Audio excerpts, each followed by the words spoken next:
अयोध्या में भगवान श्री राम जब वन की यात्रा पर चल पड़े, अयोध्या अनाथ हो गई। सभी लोग एक दूसरे को दोष देने लगे, कारण बताने लगे, इस कारण से ऐसा हुआ, इस कारण से ऐसा।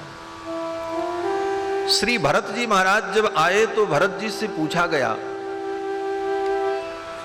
किसके कारण ये अनर्थ हुआ। कोई कह रहा था कि दोष तो मंथरा का है,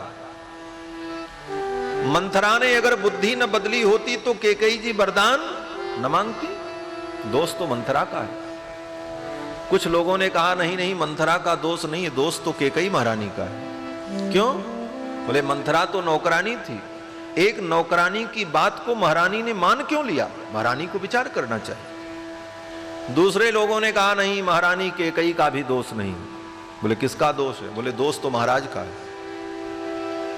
कि बोले एक रानी की बात को महाराज ने क्यों मान लिया? महाराज बुद्धिमान थे, नीतिज्ञ थे, उनको ऐसी बात नहीं माननी चाहिए। कुछ लोगों ने कहा नहीं, महाराज का भी दोष नहीं, दोष तो राम जी का है, ऐसा भी कहने वाले थे। कुछ लोगों ने कहा दोष तो राम जी का है। बोले राम जी का क्या दोष है? बोले राम जी चुपचाप वन में चले क्यों गए? उनको इसका विरोध करना चाहिए था कि मेरा दोष क्या है, मैंने अपराध क्या किया है, मुझ निरपराध को वन में क्यों भेजा जा रहा है, कारण क्या है? वो पूछे ही नहीं, चुपचाप चले गए, तो दोष तो उनका है। लेकिन भरत जी से पूछा गया कि किसका दोष है, तो भरत जी ने क्या कहा? श्री भरत जी महाराज कहते हैं कि न मंथराया न च मातुरस्य और दोषो न राज्ञो न च राघवस्य। न मंथरा का दोष है, न मां कैकेयी का दोष है, न महाराज का दोष है, न राम जी का दोष है। न मंथराया न च मातुरस्य दोषो न राज्ञो न च राघवस्य। मत्पापमेवात्र निदानमासीत् वन प्रवेशे रघुनंदनस्य।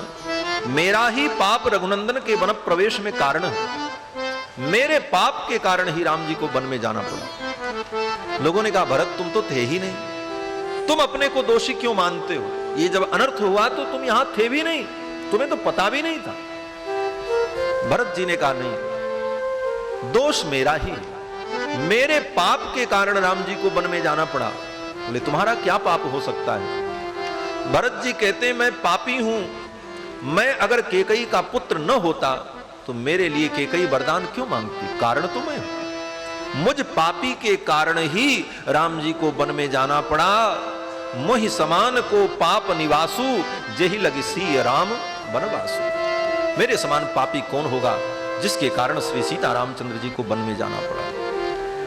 कहने का भाव कि जो महात्मा हैं, जो महापुरुष हैं, जो धर्मज्ञ हैं, जो धर्मात्मा हैं, वो दूसरे के दोष नहीं देखते, अपने ही दोष का चिंतन करते।